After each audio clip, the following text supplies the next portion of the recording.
अमेरेंद्र भास्कर मराठी बालकुमार साहित्य संस्था पुणे शाखा सातारा व लोकमंगल ग्रुप शिक्षण संस्था सातारा आणि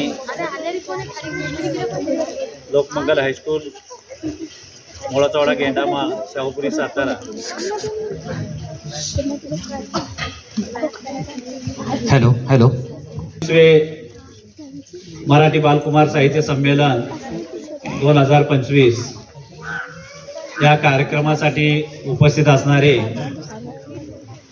प्रमुख पाहुणे, संमेलनाध्यक्ष माननीय कुमारी तेजस्विनी चव्हाण, माजी विद्यार्थिनी बी फार्मसी, तसेच माननीय मयूर आडागळे, माजी विद्यार्थी सर्पमित्र, तसेच माननीय सौ शिल्पा चिटणीस, अध्यक्ष अमेरेंद्र भास्कर मराठी बालकुमार साहित्य संस्था पुणे शाखा सातारा, तसेच माननीय श्री रामचंद्र जाधव, माजी सैनिक,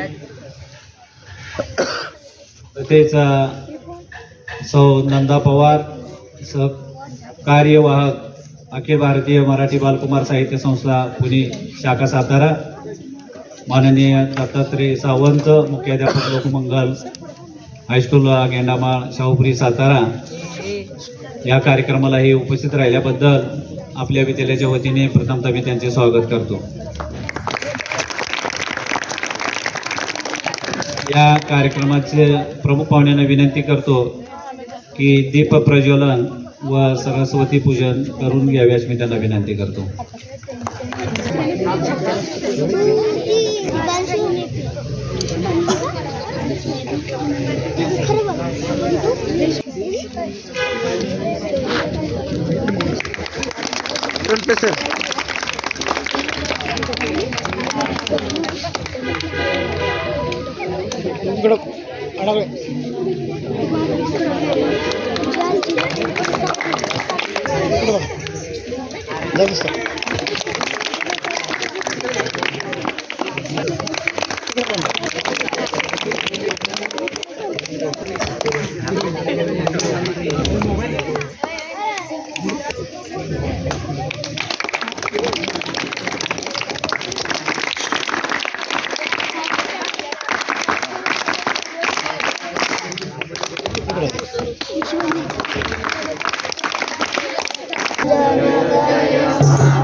आज आपल्या शाळेमध्ये बालकुमार साहित्य संमेलन 21वे मराठी बालकुमार साहित्य संमेलन संपन्न होत आहे. दरवर्षीच आपण साजरं करतो आणि या कार्यक्रमाला भरपूर उपस्थिती असते.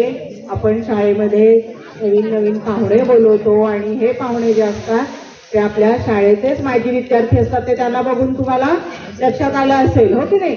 तर हे आपल्याच शाळेतले आपण माजी विद्यार्थी पाहुणे म्हणून बोलवत असतो.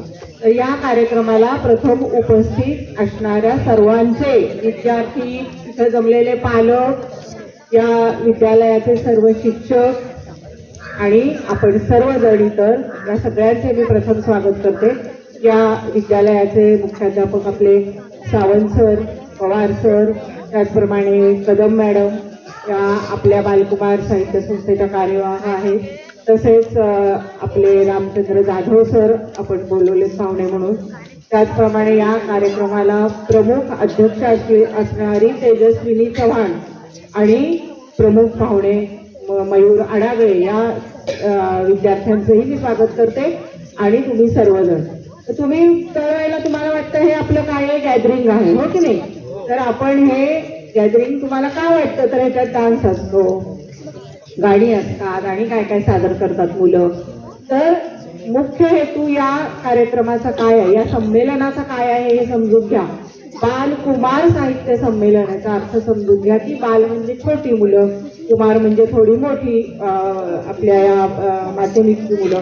तर या छोट्या आणि मोठ्यांसाठी असणारं साहित्य संमेलन.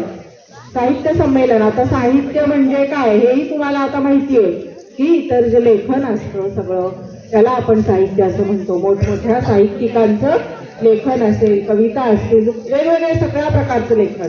तर नुसतं लेखन असं नव्हे तर हे आपण इथं सादरीकरण केलं जातं तेही एक प्रकारचं साहित्यच असतं.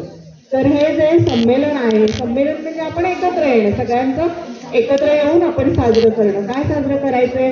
तर आपल्या शाळेतील विद्यार्थ्यांमध्ये जे कलागुण आहेत, त्यांच्या अंगी असणारी आवड, छंद, कला, तर ह्याचं काय आपण इथे प्रकटीकरण करतो सगळ्यांच्या समोर. म्हणजे काय करतो? ती कला सादर करतो आणि ते एकूणच हा कार्यक्रम त्याच्यामुळे छान संपन्न होतो. तुमच्या अंगात, प्रत्येकाच्या अंगात कला आहेत. असं कुणीच विद्यार्थी नाहीये की मला हे येत नाहीये. कुणाला गाणं येत असतं, कुणाला गोष्टी छान सांगता येतात, हो की नाही?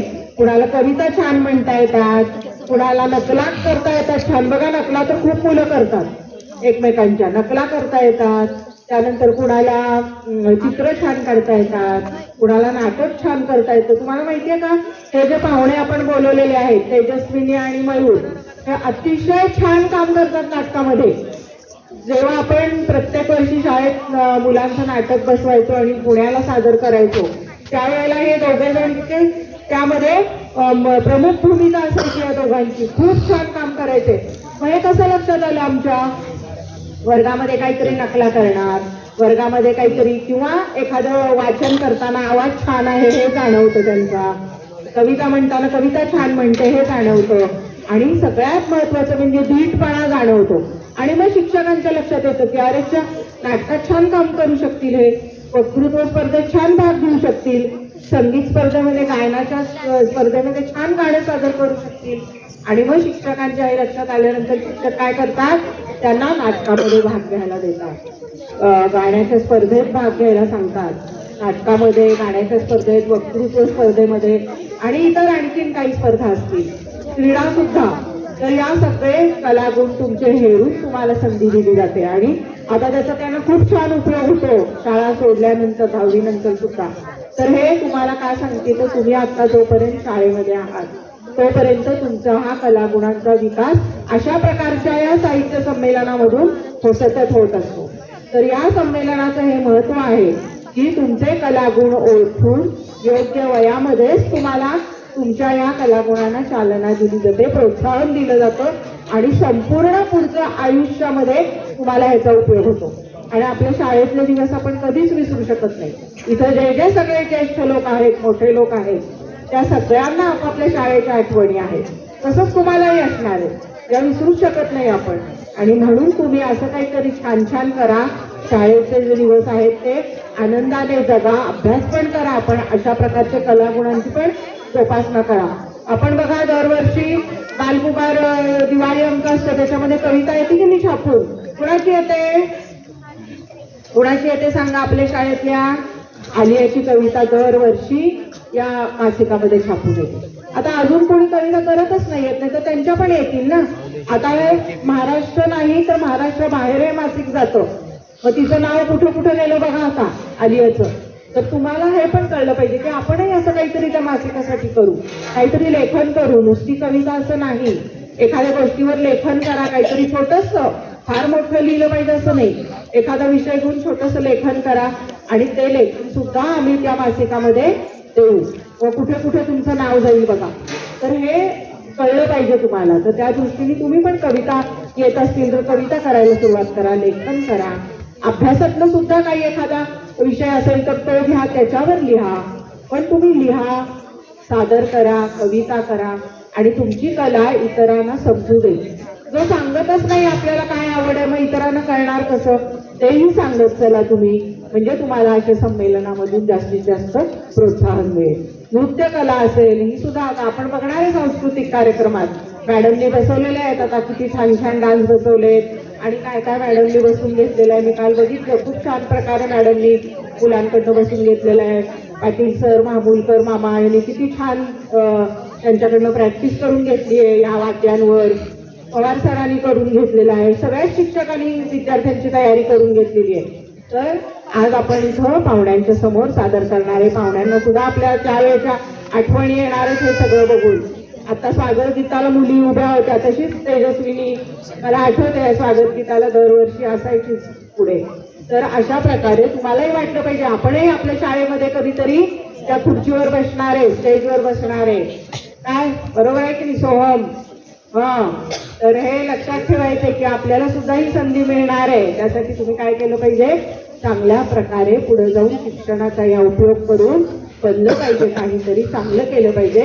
तर याची दखल घेतली जाते आणि तुम्हाला आपल्या शाळेमध्ये पाहुणे म्हणून बोलवलं जातं आणि इतर विद्यार्थ्यांना त्याच्यापासून प्रेरणा मिळते. तर आज आपण छानपैकी इथं सगळे तुमच्या कलागुण जे सादर करणार आहे त्याला मी सगळ्यांना तुम्हाला शुभेच्छा देते आणि सगळ्यांचं पुन्हा एकदा स्वागत करते आणि इथं बोलवल्याबद्दल मी धन्यवाद. पाहुण्यांचा परिचय आता मॅडम यांनी करून द्यावा मी सांगितलं. आपल्या कार्यक्रमासाठी उपस्थित सर्व मान्यवर शिक्षक, विद्यार्थी आणि पालक यांचं मी अमरदीप मराठी साहित्य संमेलनासाठी सर्वांचं स्वागत करते. आज आपल्या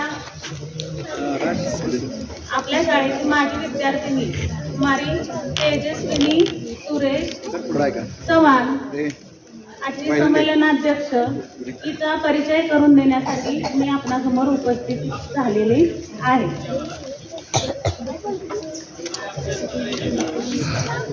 तेजस्विनी इयत्ता पहिलीमध्ये तिनं आपल्या शाळेमध्ये प्रवेश घेतला. इयत्ता पहिली ते 10वीचं शिक्षण तिनं आपल्या शाळेमध्ये घेतलं. जेव्हा ती इयत्ता 5वीला हायस्कूलमध्ये तिनं प्रवेश घेतला तेव्हा 5वी ते 7वी पर्यंत मी तिला वर्ग शिक्षक म्हणून होते.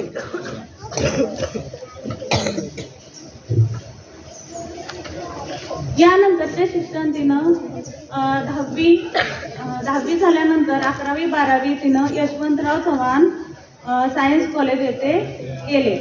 यानंतर 12वी पास झाल्यानंतर तिनं अरविंद गवळी कॉलेजला बी फार्मसी पर्यंत शिक्षण पूर्ण करून ती आता राधिका नर्सिंग होमच्या हॉस्पिटलमध्ये काम करते आहे, प्रॅक्टिस करते. तिने फार्मसी कंपनीमध्ये ऍप्लिकेशन सुद्धा दिलेलं आहे आणि मला खात्री आहे की तिला चांगल्या फार्मसी कंपनीमध्ये नोकरी मिळेल. तेजस्विनी जेव्हा 5वीला आली तेव्हा ती अतिशय चुणचुणीत आणि हुशार तसंच आज्ञाधारक असं तिचं व्यक्तिमत्व होतं. शाळेत आयोजित स्पर्धांमध्ये नेहमीच तिचा पुढाकार असायचा. तिचं वक्तृत्व आणि पाठांतर विशेष वाखाणण्यासारखं आहे. राज्यस्तरीय बालनाट्य स्पर्धेत आपल्या शाळेतर्फे तिनं सहभाग घेतलेला होता.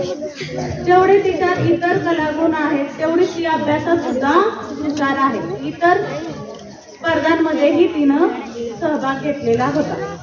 तसेच तिची चित्रकला सुद्धा अतिशय सुंदर आहे. तिनं कॉलेजमधील देखील विविध स्पर्धांमध्ये सहभाग घेतलेला आहे. तेजस्विनीचे वडील पेंटिंगचा व्यवसाय करतात आणि आई घरकाम करते. जेमतेम उत्पन्न असलेल्या अशा परिस्थितीत सुद्धा तिनं आपलं शैक्षणिक प्रवास आहे तो योग्य रीतीनं केलेला आहे. तिचा भाऊ तेजस आपल्याच शाळेमध्ये शिकलेला आहे. तोही आता कॉलेजचं शिक्षण घेतोय. तेजस्विनीनं शिक्षणाबरोबरच स्वतःचे छंद, कौशल्य आणि व्यक्तिमत्व विकासाकडे लक्ष दिलं.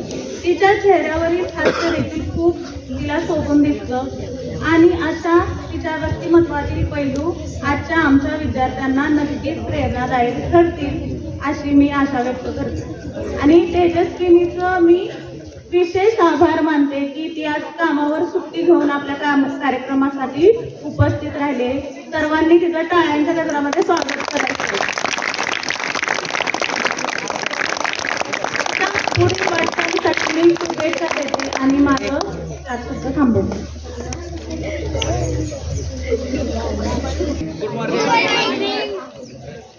सर्वांचं लक्ष आहे ना?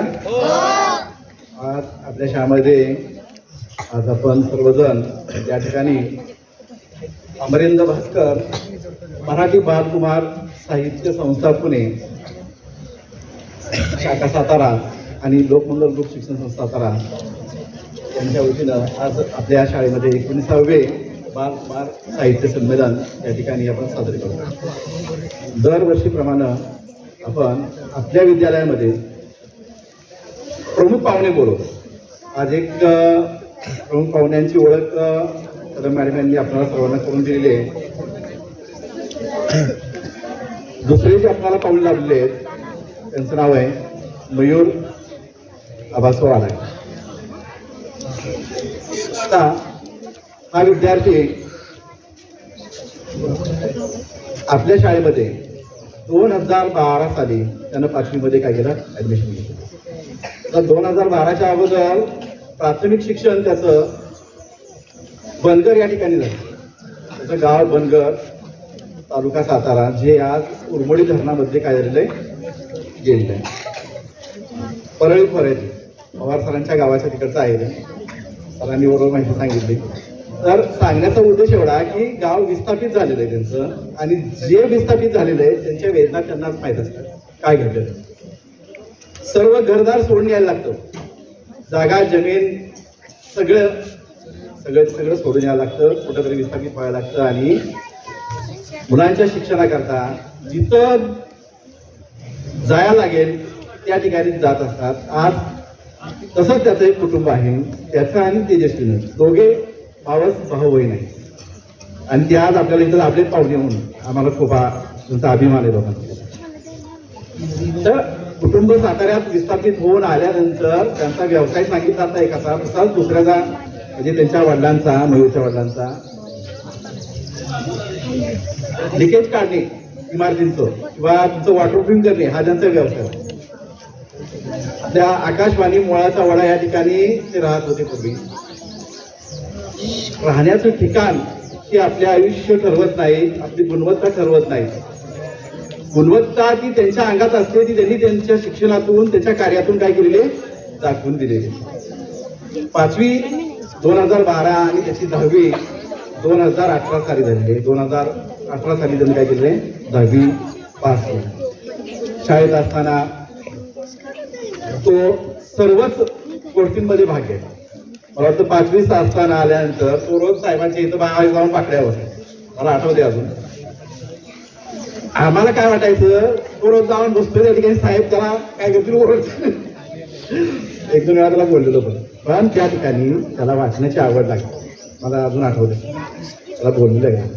तर सांगण्याचा उद्देश एवढा, त्याच्यामध्ये ती आवड होती, तो जायचा. तेजूला पण त्याच पद्धतीची आवड आहे. त्यानं शालेय जीवनामध्ये वक्तृत्व स्पर्धा असतील, विज्ञान प्रदर्शन असेल, माझ्याबरोबर तो आला 1-2 वेळा, त्यामध्ये त्यानं भाग घेतलेला आहे. त्यानं 2018 साली 10वी पास केल्यानंतर इयत्ता 11वी ते BSc पर्यंत त्याचं शिक्षण हे मेढा येथील शशिकांत शिंदे कॉलेज मेढा या ठिकाणी पोहोचले. 2018 नंतर त्यानं BSc पर्यंत काय केलं शिक्षण मेढा येथे घेतलं आणि त्यानं त्याचा विषय निवडलेला होता झूलॉजी. झूलॉजी याचा अर्थ माहिती कोणाला? झूलॉजी हा विषय माहिती? तर BSc पर्यंत शिक्षण घेतात त्या ठिकाणी झूलॉजी म्हणजे प्राणीशास्त्र हा विषय. कुठला आहे? प्राणीशास्त्र. बॉटनी म्हणजे वनस्पतीशास्त्र, झूलॉजी म्हणजे प्राणीशास्त्र. त्यानंतर त्यानं LBS कॉलेज या ठिकाणी आता तो काय करतोय, त्याचं MSc पर्यंत शिक्षण काय करतोय झूलॉजीमध्ये पूर्ण करतोय. BSc नंतर MSc.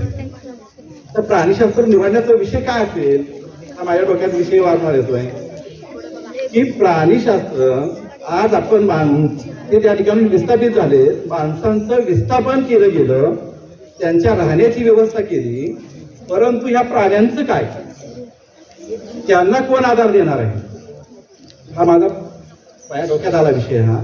किंवा त्याच्या पण मनात आला असेल हा की आज माणसांचं विस्थापन शासन करत आहे, ह्या प्राण्यांचं विस्थापन कोण करणार, त्यांचं म्हणजे काय म्हणतात त्यांना जो आधार आहे तो कोण देणार. या ठिकाणी तो आज एक सर्प अभ्यासक म्हणून आपल्या सातारा तालुक्यात जिल्ह्यामध्ये ओळखला जातो. सर्प अभ्यासक आहे, सर्प मित्र आहे. आज अखेर त्यानं 6000 सापांना जीवदान दिले. ते 6000 सापांना जीवदान दिले, खूप मोठी गोष्ट मित्रांनो. आज एक साप वाचवणं, शेतामध्ये एक साप असणं, तो कितीतरी धान्याचं काय करतो आपल्या वाचवतो. कशापासून? उंदरांच्या पासून. उंदीर असतात, घुस असतात, आणखीन प्राणी असतात जे काय करतात आपल्या शेतातील धान्यांची काय करतात नासाडी करतात. असे 6000 सापांचं त्यांनी काय केलेलं पुनर्वसन केलं. आज आपल्या परिसरामध्ये काय होतं, जानेवारी फेब्रुवारी उजडला की सर्व डोंगरांना काय लागले असते, आग लावली जाते, त्याला काय म्हणतात वनवा. मग ते वनव्यापासून जंगलांचं रक्षण करण्याचं काम सुद्धा त्याची टीम अत्यंत चांगल्या प्रकारे करते. आसपासच्या जंगलांचं प्राण्यांचं ते आगीपासून संरक्षण करण्याचं काम तो त्याची टीम करते. त्याचं खरंच कौतुक करावं एवढं आहे. आज आपण झाडं तोडतोय, निसर्गाचं काय करतोय हानी करतोय, पण तो काय करतोय निसर्गाचं संवर्धन करतो त्याची टीम, त्याचं सर्वांच्या वतीने काय अभिनंदन असेल, त्याच्या टीमचं सुद्धा काय अभिनंदन असेल. आज त्या प्राण्यांना, साप असेल किंवा आणखीन प्राणी असतील, आज बिबट्या आपल्या कुठे यायला लागला, शहरामध्ये यायला लागला. नुसता सापाचं नाही, तो बाकीच्या प्राण्यांचं सुद्धा काय करतोय, त्याच प्रकारे संवर्धन करतोय. आज बिबट्या आपल्या दारात यायला लागलेला आहे. तो काय यायला लागलेला आहे, त्याची कारणं काय आहेत ते मी मला 10वीच्या मुलांना सांगितलेलं आहे. का तर आज आपलं अतिक्रमण होतंय कशावरती, जंगलांवरती, आणि तो काय करायला लागलाय, आपल्या इकडे यायला लागलाय. त्यामुळं त्या प्राण्यांना चांगल्या प्रकारे जर पुनर्वसन करून दिलं आपण, तर ते त्यांच्या आदिवासात चांगले राहतील. आणि पुढे जाऊन मला वाटतं मयूर, तुला एक खूप मोठी संधी अशी प्राण्यांची अभ्यास करण्याची किंवा त्यामध्ये भाग घेऊन त्यांना मार्गदर्शन म्हणण्यापेक्षा कार्य करण्याची तुला त्या ठिकाणी संधी आहे आणि निश्चितपणे करशील ती अपेक्षा आहे. त्याचबरोबर त्यानं युवा महोत्सव असतील त्याच्यामध्ये भाग घेतलेला आहे, पथनाट्य, अशा अनेक गोष्टींमध्ये त्यानं भाग घेऊन काय केलंय, समाज प्रबोधनाचं काम केलंय. आज या ठिकाणी आपल्याला प्रमुख पाहुणा म्हणून तो लाभलेला आहे. त्याचं मी आपल्या शाळेच्या वतीनं, संस्थेच्या वतीनं सर्वांच्या वतीनं काय करतो, स्वागत करतो. धन्यवाद.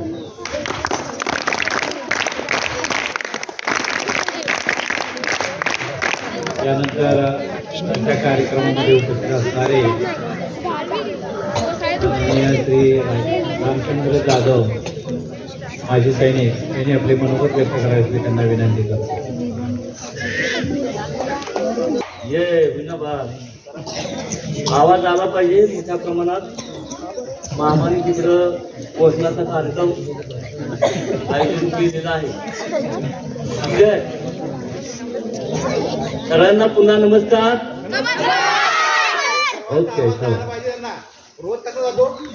नमस्ते नमस्ते. चला, ओके. खुश आहात का? वैष्णवी, कुठं लक्ष आहे तुझं?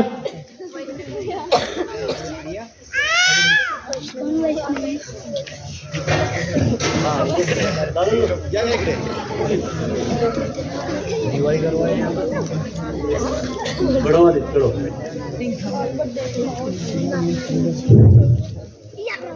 आज या ठिकाणी अमरेंद्र भास्कर मराठी बालकुमार साहित्य संमेलन या कार्यक्रमाचं आयोजन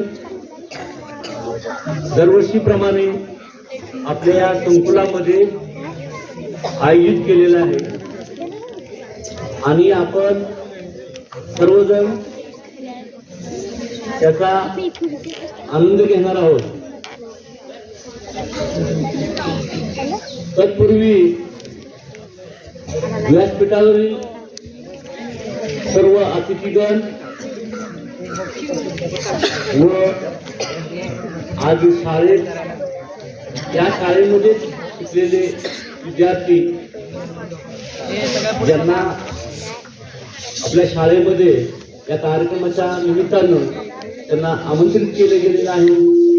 यामध्ये प्रामुख्याने मयूर असेल व विद्यार्थी चव्हाण असेल. सरांनी सांगितल्याप्रमाणे मयूरनं आपलं शिक्षण ग्रॅज्युएशन पूर्ण केल्यानंतर तो MSc करीत आहे झुलॉजीमधून. आणि त्याला प्राणीशास्त्राची या विषयावर देखील खरोखरच आवड आहे, त्याच्या कर्तव्यातून दिसून येते. त्याचप्रमाणे विद्यार्थी फार्मसीचं काम शिक्षण घेते, हे देखील वाखाणण्याजोगं आहे. मी इथं उपस्थित असलेल्या विद्यार्थी आणि विद्यार्थिनींना एक विनंती करेन की इथून पुढं शाळेतील शिक्षकांना असे प्रश्न पडले पाहिजेत की कोणत्या विद्यार्थ्यांना आपण पुढल्या वर्षी कार्यक्रमाला निमंत्रित करायचं, असा त्यांच्या पुढं प्रश्न उपस्थित झाला पाहिजे. परंतु त्यासाठी तुम्हा लोकांना त्यासाठी स्वतःला सिद्ध करावं लागेल. सरांच्या पुढे असे प्रश्न उपस्थित झाले पाहिजे की आपण पुन्हा या ठिकाणी आमंत्रित करावं. त्यासाठी तुम्ही स्वतःला वाखाणण्यासारखं काम केलं पाहिजे. यावेळेस शालेय क्रीडा स्पर्धेच्या माध्यमातून विद्यार्थ्यांना विविध गुणांनी घडवण्याचं काम संस्था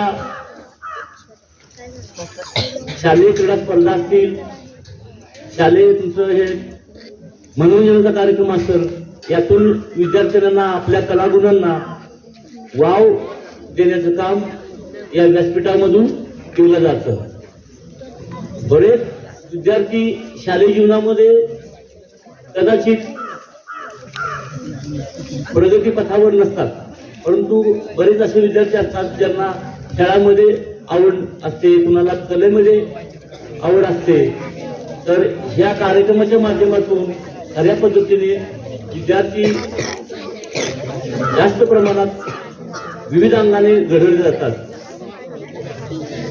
यासाठी विद्यार्थी मित्रांनी या ठिकाणी तुमचा आगमन होत आहे, तरी विद्यार्थ्यांनी त्याचं स्वागत करावं.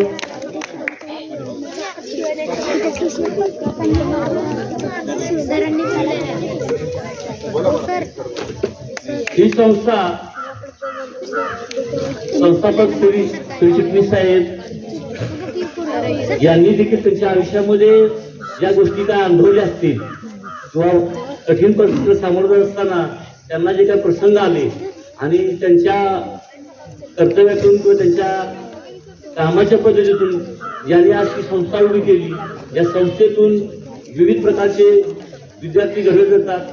आणि या संस्थेच्या मी थोडासा डायव्हर्ट झालेलो आहे, तरी पण तुम्हाला मुद्दाम सांगावंसं वाटतं. संस्थेच्या 3 ठिकाणी आपली शाखा आहेत. एक आपली तुमचं हेड ऑफिस इथं पेडशेनगरमध्ये आहे, दुसरी इकडं तुमची शाखा नागेवाडीमध्ये आहे, आणि तिसरीकडं MIDC मध्ये आहे. तर विद्यार्थ्यांनी आपल्या जीवनामध्ये विद्यार्थी दशेमध्ये वावरत असताना विशेष करून जे अशा पद्धतीनं सामूहिक कार्यक्रम होतात त्यामध्ये हिरारीनं भाग घेऊन आणि व्यासपीठावर पाठीमागले विद्यार्थी, हॅलो मिस्टर चव्हाण, कोण येतो, तुझं लक्ष नाही इकडं, तू इकडे लक्ष दे बाळा, परत तू गोट्या खेळशील आयुष्यभर, कळलं का? तुझ्यावर माझं पहिल्यापासून लक्ष आहे. तू अजिबात इकडे व्यासपीठावर बोलणार आहे, 3-4 लक्ष देत नाही. व्यासपीठावर ज्यावेळेस लोक येत असतात त्यावेळेला त्यांच्यापासून तुम्हाला बरंच काही शिकण्यासारखं असतं. पण हे आपल्याला कधी कळतं, वेळ निघून गेल्यानंतर कळतं. मग त्यावेळेस त्याचा उपयोग हात नसतो. मग त्याचा बचपन पिता खेले खेले में बरा जवानी सोया, अब पस्ताय होत क्या दिल बुढापा रोया. ही समस्या, ही वेळ कुणामुळे येते? तूच आहे तुझ्या जीवनाचा शिल्पकार. ही तुम्ही जर वेळ वाया घालवली तर तुम्हाला पुढे आयुष्यात रडण्यापेक्षा दुसरा कसलाही तुमच्याकडे क्षण शिल्लक राहणार नाही. आता हे कॉम्पिटिशनचं युग आहे, त्यामुळे कॉम्पिटिशनच्या युगामध्ये तुम्ही जास्तीत जास्त वेळेचा सदुपयोग करून घेतला पाहिजे. बरेच विद्यार्थी आहेत इथून गेलेले आहेत. आम्ही पण शाळा शिकलो तुमच्या वयात असताना, पण ठीक आहे, सर शिकत असताना थोडंसं बोरिंग होतं. सर मॅथचे सर आले, पवार सर आले, पंकज सर आले, त्यांचा विषय शिकवताना त्याविषयी थोडंसं आपल्याला ओढ वाटतं.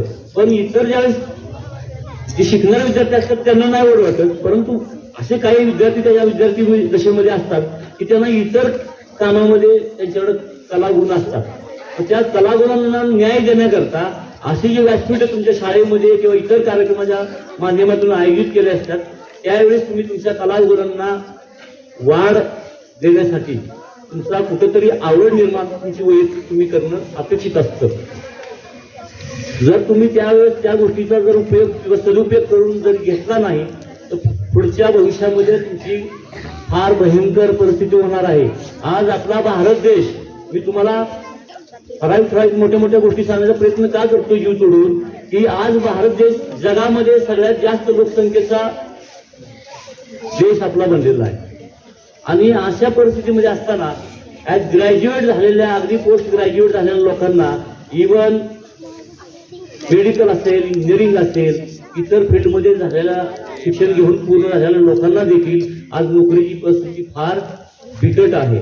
मग तो कोणत्याही एज्युकेशन हबमध्ये शिक्षण घेतलेला जर विद्यार्थी असेल, अगदी लाखो करोड रुपये खर्च करून आणि अगदी जिल्हा परिषद शाळेमधून शिकलेला विद्यार्थी जरी असेल तरी सगळ्यांच्या पुढे समस्या याच आहेत. त्यामुळं इतर विद्यार्थ्यांपेक्षा तुमच्या पुढं जास्त चॅलेंजेस आहेत आणि ते चॅलेंजेस तुम्ही समाजामध्ये पुढं 10वी नंतर तुम्ही कार्य 10वी नंतर 12वी नंतर तसं समाजामध्ये आपण म्हणतो की एक मन आहे किंवा असं प्रामुख्यानं असं निदर्शनास आणलं जातं की नोकऱ्यांची फार कमतरता आहे किंवा विद्यार्थ्यांना शिक्षण घेतल्यानंतर नोकऱ्या वगैरे त्या पद्धतीने मिळत नाहीत. तर मी ते साफ चुकीचं ठरवतो. कारण कॉम्पिटिशन इतकं झालेलं आहे आणि त्या कॉम्पिटिशनच्या ओघामध्ये आपण कुठंतरी कमी पडतो. आणि ज्यावेळेस शालेय शिक्षणामध्ये आपल्याला शिक्षक फार काळजीपूर्वक आपल्याला सगळ्या गोष्टी सांगत असतात. आपण त्या गोष्टी जरी बेसिक पद्धतीनं फॉलो जरी केल्या तरी आपल्याला भविष्यामध्ये कसलीही अडचण निर्माण होणार नाही. या कार्यक्रमाच्या निमित्तानं विद्यार्थी मित्रांना मी पुन्हा एकदा हे सांगू इच्छितो की शाळेमध्ये ज्या ऑर्डर किंवा शाळेमध्ये जे शिक्षक आपल्याला 10 वर्षामध्ये जे सांगतात, जे पहिली ते 10वी पर्यंत आणि परत आपण 11वी 12वी मध्ये शिक्षण करतो, तर 10वी नंतर इतके जॉब आहेत, जॉब ऑपॉर्च्युनिटी भरपूर आहेत. 10वी नंतर सुद्धा जॉब आहेत. इव्हन मी एखादा तर मला एक 10वीच्या मुलांचा एक क्लास मला अटेंड करायचं एक दिवशी. कारण हे 9वीची मुलं काय लोअर क्लासला असतात, पण 10वीच्या साहेबांनी आपण जे बाहेर बोर्ड लावले जातात की बाबा प्रशिक्षण संदर्भात, तर त्या मुलांना किमान 10वीच्या विद्यार्थ्यांना तरी मी त्याविषयी जरा मार्गदर्शन करेन. अगदी इथं असू द्यात, नागवडी शाळेमध्ये असू द्यात किंवा MRC मध्ये शाळेमध्ये असू द्या. कारण विद्यार्थ्यांना ह्या वारंवार गोष्टी त्यांच्यावर बिंबवणं मला वाटते सर गरजेचं आहे. कारण मुलं काय करतात, विसरून जातात त्या गोष्टी, पण त्यांच्यावर त्याचा वेगळ्या पद्धतीने बिंबवणं गरजेचं आहे. तर ह्या कार्यक्रमाच्या निमित्तानं पुन्हा एकदा मी तुम्हाला हे सांगतो की तुमच्याकडे जॉब ऑपॉर्च्युनिटी भरपूर आहेत. तुम्ही स्वतःला सिद्ध केलं पाहिजे, पण त्यासाठी तुमच्याकडे ज्या बेसिक गोष्टी आहेत तुम्हाला शिस्त असली पाहिजे. शिक्षक किंवा तुमच्या टीचिंग करणाऱ्या मॅडम असतील, तुम्हाला शाळेमध्ये शिकवत असतात, त्यावेळेस तुमचं प्रामुख्याने त्यांच्यावर लक्ष पाहिजे. त्यांच्याशी तुमचं कम्युनिकेशन चांगलं पाहिजे आणि तुमच्या ज्या काय अडचणी तुम्ही त्यांच्याशी फेस केल्या पाहिजे. प्रत्येक दरवाजा बंद जरी झाला तरी दुसरा दरवाजा आपल्यासाठी उघडा असतो, हे कायम लक्षात ठेवलं पाहिजे. आपण कोणत्याही परिस्थितीला खचून न जाता किंवा कोणत्याही अडचणींना परिस्थितीवर अडचणी उभ्या हे प्रत्येकाला असते. ज्या फील्डमध्ये किंवा ज्या क्षेत्रामध्ये कार्यरत असतो, अगदी गुगलमध्ये काम करणारा माणूस जरी असला तरी आता पूर्वी गुगलवाल्यांना AI होतं का, AI होतं का नव्हतं. हे आता AIचं नवीन फील्ड आलेलं आहे. कदाचित काही विद्यार्थ्यांना कल्पना असेल, काहींना नसेल. आर्टिफिशियल इंटेलिजन्स हा नवीन टेक्नॉलॉजीमध्ये भाग आलेला आहे. म्हणजे प्रत्येक फील्डमध्ये जरी रस्ते काही बंद झाले असतील तरी रस्ते नवीन उपलब्ध होत असतात. तर विद्यार्थी मित्रांना मी तुम्हाला हे सांगतो की तुम्ही जीवनामध्ये भरपूर प्रशस्त मार्ग आहेत, प्रशस्त असे जॉब आहेत, प्रशस्त असे मार्ग आहेत. फक्त ते आपण त्या ठिकाणी पोहोचलं पाहिजे. ते पोहोचण्याकरता तुमची धडपड पाहिजे. मार्ग भरपूर आहेत, तुम्ही मार्गदर्शन घेतलं पाहिजे. तुमच्या शिक्षकांच्याकडून मार्गदर्शन घेतलं पाहिजे. शिक्षकांच्याकडे काही गोष्टी अवेलेबल नसल्या तर त्यांच्या माध्यमातून तुम्ही त्या ठिकाणी पोहोचू शकता. शाळेमध्ये चिटणीस साहेब तुमच्याकडे जे संस्थापक आहेत, भरवणारी संस्थापक आहेत तुमचे, तुम्ही त्याचा लाभ करून तुम्ही घेतला पाहिजे. तुम्ही त्यांच्या पुढे प्रश्न उपस्थित केले पाहिजेत आणि तुम्ही त्याचा प्रामुख्याने तुमचे जीवन सकस बनवण्याकरता किंवा तुमच्या जीवनात यशस्वी बनवण्याकरता या जे कार्यक्रम शाळेमध्ये जे आयोजित केलेले असतात त्याच्यामध्ये तुम्ही प्रश्न निर्माण केले पाहिजेत. तुमच्या प्रशासनापुढे, प्रशासन तुमचं कोण आहे, शाळेतले मुख्याध्यापक असतील, शाळेतले शिक्षक असतील, त्यांच्या पुढे तुम्ही तुमच्या समस्या मांडता आल्या पाहिजेत. एवढं तुम्ही शूरवीर पाहिजे, एवढं तुम्ही पराक्रमी पाहिजे. आणि तुम्ही फक्त वेळ जर वाया घालवली तर तुमच्या आयुष्यातली पूर्ण संधी तुम्ही जे 10 वर्ष 12 वर्ष तुम्हाला शिक्षण शाळेमध्ये शिकायला मिळतं आणि आयुष्याला कलाटणी देणारा हीच संधी ही शाळेमध्ये उपलब्ध करून दिलेली असते, ते जर आपण घालवली तर पुढे तुमच्यामध्ये समाजामध्ये तुम्हाला कोणीही सांगणार नसतं. एकदा 12वी नंतर तुम्ही शिक्षण सोडून दिलं किंवा ग्रॅज्युएशन नंतर शिक्षण सोडून दिलं तर मयूर सारखे विद्यार्थी घडणारे याचे फार कमी असतात, बोटावर मोजणारेच विद्यार्थी असतात. जे कुठेतरी आपला वलय निर्माण करतात.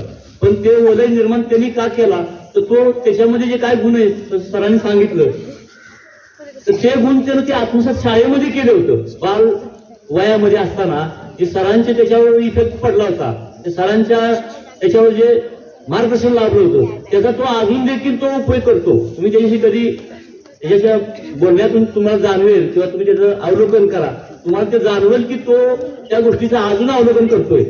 आता कालचा एक किस्सा सांगतो मी. भाषणाच्या शेवटी 35 वर्षानंतर मी इव्हिनिंगला परवाच्या दिवशी इव्हिनिंगला इकडे आंबेदरे गावच्या रोडला मी गेलो होतो आणि तिकडून माघारी येत असताना लाल बहादूर शास्त्री कॉलेजचे आमचे फिजिकलचे टीचर सरांना, पवार सरांना, टुंटे सरांना देखील माहिती असलेली NY यादव म्हणून सर होते बघा. आम्हाला फिजिकल टीचर MPED केलेले शिक्षक होते, MA MPED आणि एलबीएस कॉलेजचे. आणि चिटणीस साहेबांना देखील कल्पना असते ते डॉक्टर आहा सावंतच्याबरोबर त्यांनी काम केलेलं. NY यादव म्हणून फिजिकल टीचर आहेत एलबीएस कॉलेजचे. मी तिकडून माघारी येत होतो आणि सर वॉकिंगला निघाले होते. मी पुढे गेलो ना, माझ्या विस्मरण मला अचानक आलं. मी यादव सर नाहीत ना, मी परत पाठीमागे फिरलो. सर नमस्कार म्हटलं. त्यांनी थोडंसं माझ्या चेहऱ्याकडे बघितलं. आज त्या सरांचं वय 76 वर्ष वय, पण त्यांची आहे तीच बांधेतून त्यांचं जे सगळ्या गोष्टी त्यांच्या सगळ्या मी सरांशी चर्चा केली. मला खूप आनंद झाला. मी 11वीला DG कॉलेज ऑफ कॉमर्सला होतो आणि 12वीला मी स्पोर्ट पर्सन असल्यामुळे मला त्या सरांनी 12वीला स्पेशल मला इकडे त्या सरांशी भांडून तसं 11वीला 12वीला इकडे ऍडमिशन देत नाहीत. 11वीला मी DG कॉलेजला होतो आणि 12वी मला तिकडे काय घेतलं तर मी 11वी पास केल्यानंतर सातारामध्ये एक मॅरेथॉन स्पर्धा आयोजित केली होती. जे आज साताराचे पालकमंत्री शंभूराज देसाई त्यांच्या वडिलांच्या नावानं 1991 साली एक मॅरेथॉन आयोजित केली होती आणि त्या मॅरेथॉन मध्ये मी प्रथम क्रमांक घेतला होता 1991 साली. त्यावेळेला मला त्या सरांनी तिथं त्यांनी मला हेरलं होतं आणि ते सरांनी मला नंतर बोलून घेतलं तुझं गाव कुठलं, तू कुठल्या गावचं राहणार आहे. आणि मी त्यावेळेला माझी एक मोडकी सायकल घेऊन मी सातारामध्ये आलो होतो आणि त्या मॅरेथॉन मध्ये मी सहभाग घेतला होता. मग त्या सरांनी मला एलबीएसला 12वी ऍडमिशन घेतलं. आज त्या सरांचा इकडंच बंगल्यावर शाहपूरच्या वरच्या भागामध्ये त्यावेळेला इकडे हा एरिया सगळा अनडेव्हलप्ड होता आणि त्या सरांनी आजपर्यंत हजारो विद्यार्थी घडवले, हजारो विद्यार्थी. आणि आम्ही बोलत बोलत पुढे आल्यानंतर शाहूपूर चौकात 2-5 मिनिटं चर्चा करत असताना ह्या शाळेतला एक गणेश म्हणून विद्यार्थी आला. तो संध्याकाळच्या वेळेला ट्रॅक्टर घेऊन आला होता, गणेश पुजारी. आणि तो ट्रॅक्टर आम्ही कडेनं चालत होतो आणि तो मुद्दाम ट्रॅक्टर आमच्या अंगावर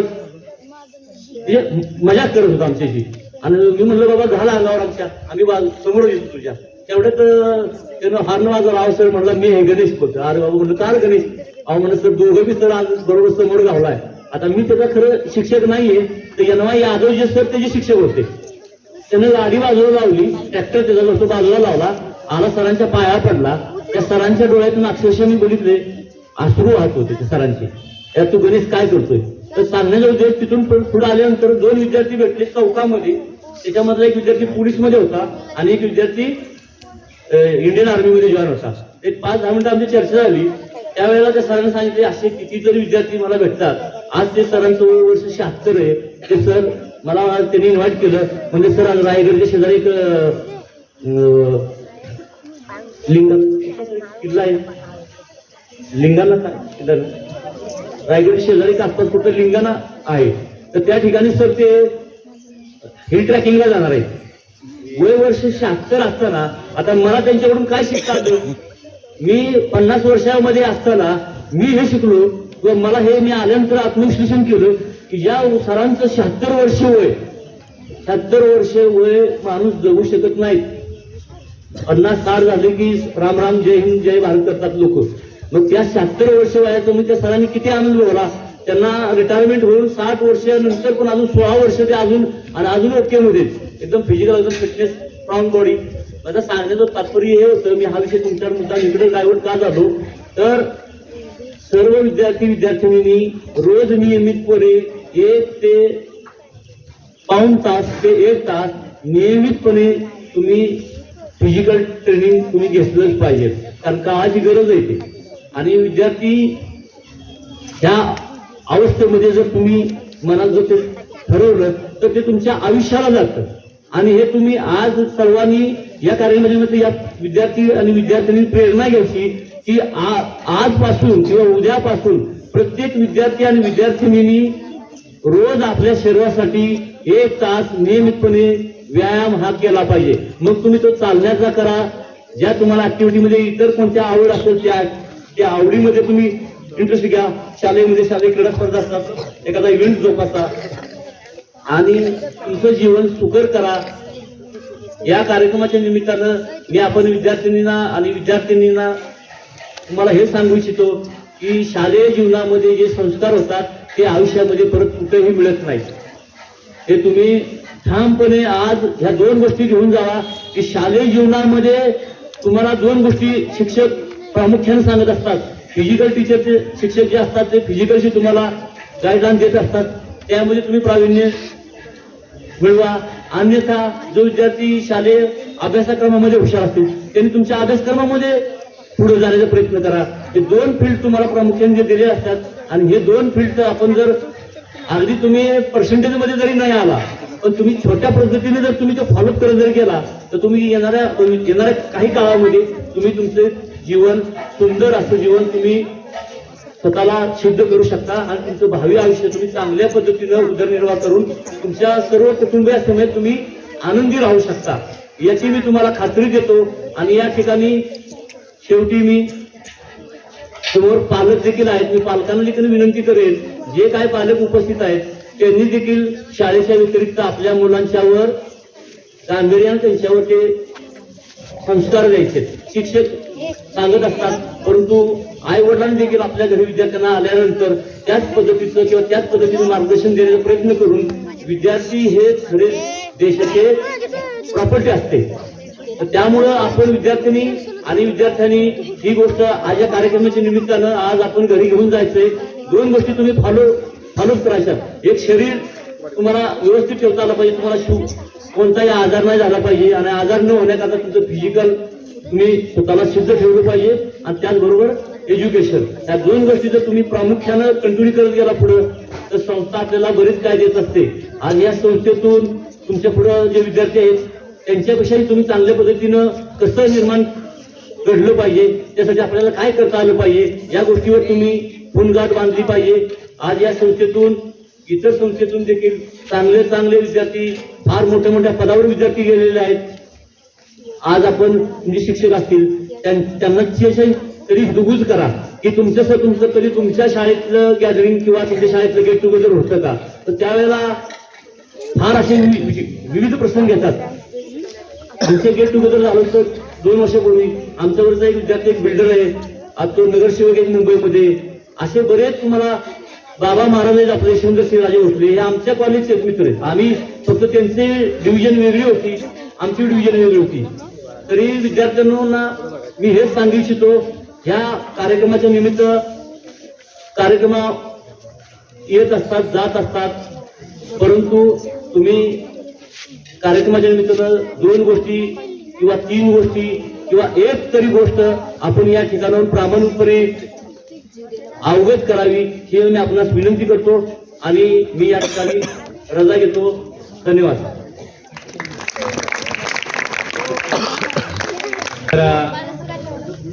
माझे विद्यार्थी मयूर आडागळे यांनी आपले एक मनोगत व्यक्त करावे मी त्यांना विनंती करतो. आपल्यासमोर बोलणार आहेत पण मगाशी मी त्याच्या बाबतीतली एक गोष्ट सांगायचं विसरले तुम्हाला. ज्या वेळेला मी वर्ग शिक्षिका होते त्यांची तेव्हा मी 100% वर्गात उपस्थिती त्यावेळेला होती की अजिबात एकही विद्यार्थी गैरहजर नसायचा.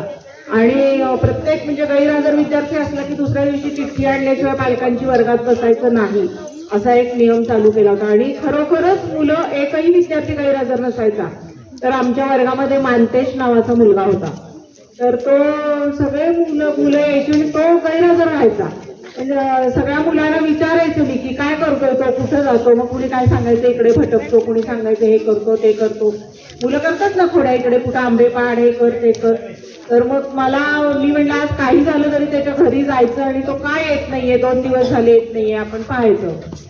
तर तिकडे तो कुठला भाग तो आंबेदरे रोडच्या तिकडेच ते महालक्ष्मी मंदिर आहे ना, तिकडे कुठेतरी लांब अजून डोंगरात तिकडे तो राहायचा एवढं कळलं होतं. पण म्हणलं आज काही झालं तरी जायचं. मी गाडी काढली आणि मी निघाले. तर तेवढ्यात मयूर मला म्हणाला की मॅडम तुम्ही एकटं जाऊ नका, मी बरोबर येतो. आणि मग त्याला मी घेतलं आणि आम्ही दोघं जण त्याचं घर शोधत निघालो. आणि संध्याकाळ झाली, अंधार पडायला लागला, घरच सापडेना. आणि आता तिकडे खूप वस्ती झाली. त्यावेळेला अजिबात घरं नव्हती आणि वर्दळ पण नव्हती माणसांची आणि नुसतं डोंगर आणि अंधार. आणि इतकी मी घाबरले. म्हणजे घाबरायला कोण हवं होतं? मयूर घाबरायला पाहिजे होता की नाही? तो लहान होता, पण मीच घाबरले. आणि मयूर मात्र अजिबात घाबरत नव्हता. आणि तो म्हणला मॅडम नाही आपण शोधूया, चला मी आहे तुमच्या बरोबर. आणि मग आम्ही दोघं बरंच लांब गेलो आणि शेवटी एकदाचं घर शोधून काढले. एक छोटंसं तिथं असं खोपटं होतं, तो तिथं गेलो. त्याचे वडील भेटले पण तो काही भेटला नाही. पण वडिलांना भेटलो आणि आम्ही परत आलो. पण संपूर्ण रस्ताभर मी घाबरले होते की काय इतका अंधार काही दिसत नाहीये. पण तेव्हाच मला कळलं की मयूर किती धीट आहे, किती तो धडाडीने, म्हणजे मला त्यांनी धीर दिला. आणि त्यावेळेला मला त्याचं फारच कौतुक वाटत होतं. तर असं धीट तेव्हापासून तो इतका धाडसी. आता त्याच्या भाषणातून तुम्हाला कळेल की सर्पमित्र होणं हे काही खायचं काम नाही. अतिशय त्यांनी खूप याच्यामध्ये प्रगती केलेली आहे. मयूर